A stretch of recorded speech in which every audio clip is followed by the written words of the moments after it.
All right, let's talk wine, specifically Chilean wine. Today we're going to uncork the story of what is, without a doubt, its most important region. We're taking a journey right into its very heart, the magnificent Central Valley. Yep, that just about sums it up, doesn't it? It perfectly captures the whole spirit of the place. You've got this land that's literally defined by two massive, powerful, natural forces, and of course, a really deep sense of history. Okay, so let's get right into it.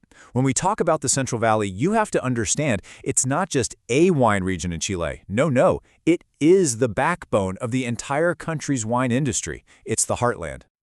And just to give you a sense of a scale we're talking about, look at that number. Over 300 kilometers. That's a huge, fertile corridor stretching from north to south. So, this isn't some tiny little boutique area. It's a massive agricultural engine room for the whole country.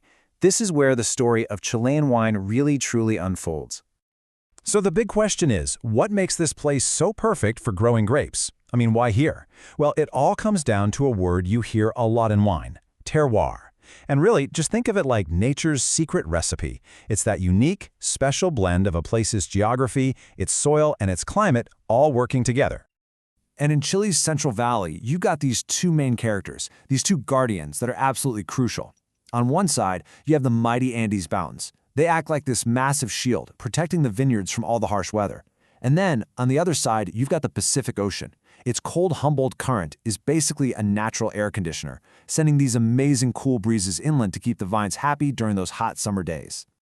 So you see, it's this incredible combination. You've got the protective Andes, the cooling Pacific, and then you add in this really rich mix of soils. We're talking stuff deposited by rivers and from ancient volcanoes. It's this perfect trifecta that creates the ideal conditions for growing truly world-class grapes. Okay, so when you have conditions this perfect, it's really no surprise that certain grape varieties have not just grown here, but have absolutely thrived. They've found their perfect home. So, let's meet the stars of the show. First up, you've got the king, Cabernet Sauvignon. I mean, this is a global superstar, right? And it just adapted beautifully to the Central Valley's climate. It produces these wonderfully structured, really elegant red wines that have become a benchmark for the whole country. But, as important as Cab is, there's another grape with a story that's way more dramatic. A real mystery, actually. Yeah, this is where the story gets really good. Seriously, the tale of Chile's signature grape is like something straight out of a detective novel. You've got mistaken identity, a long-lost victim, a grape that the entire world thought was extinct. So check this out. The journey of this grape, Carmenere, is just incredible. It was originally a classic grape from Bordeaux in France. But back in the 1800s, this nasty plague called phylloxera wiped it all out in Europe. Gone. Everyone just assumed it was extinct. Fast forward to 1994. A French wine expert is visiting Chile and notices something weird. He realizes that what all the Chilean growers thought was just a strange type of Merlot was actually the long-lost Carmenere. It had been hiding in plain sight for over 100 years. I mean, can you imagine? This wasn't just some cool botanical fact. It was a game changer. It gave Chile a unique identity, a signature grape that literally nobody else had. It was like a marketing miracle that completely redefined Chile's place in the wine world. And that's really the beautiful end of the story, isn't it? Because Chile's unique geography protected it from that plague. Carmenere didn't just survive, it thrived. It finally truly found its new, and you could even argue its better home. Now, because the Central Valley is so huge, it's actually broken down into a bunch of smaller sub-valleys, and each one has its own little microclimate, its own unique personality. So let's take a quick little postcard tour of some of the most important ones. Okay, first postcard is from the Maipo Valley. This is one of the country's most historic wine regions, and it's considered the classic home, the absolute kingdom of Chilean Cabernet Sauvignon. The vineyards here literally climb up the foothills of the Andes, and that's the secret sauce for creating those intense, complex cabs that can age for years. Plus, it's right next to the capital city, Santiago, which makes it a huge hub for wine tourism. All right, next up, we're heading a bit south to the Colchagua Valley. Now, if Maipo is the kingdom of Cabernet, then Colchagua is without a doubt the palace of Carmenere. It has this cool horseshoe shape that opens up to the Pacific, which funnels in those cool evening breezes to balance out the warm, sunny days.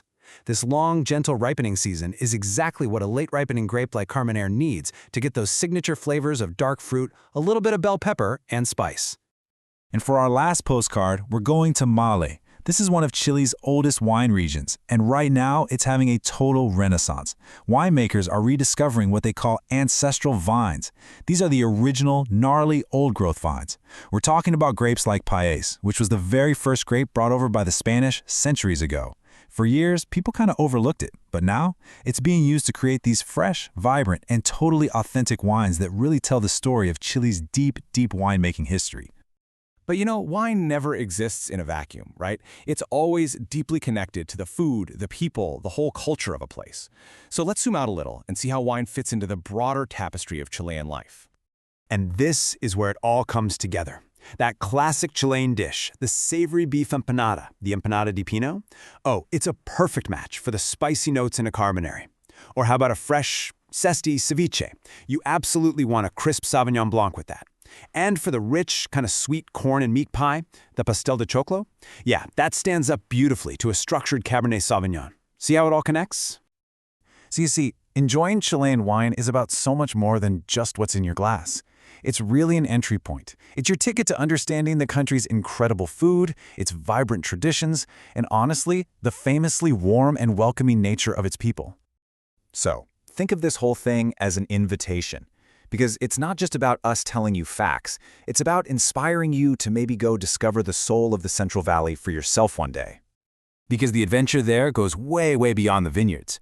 You can be exploring the bustling capital, Santiago, one day, and the next, be getting lost in the colorful, bohemian streets of Valparaiso. And what's crazy is that on the same trip, you could literally ski in the Andes and surf in the Pacific. It's a region of just incredible diversity.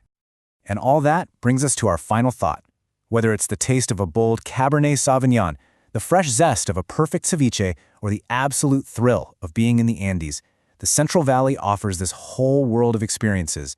So the only real question left is, which taste of it will you discover first?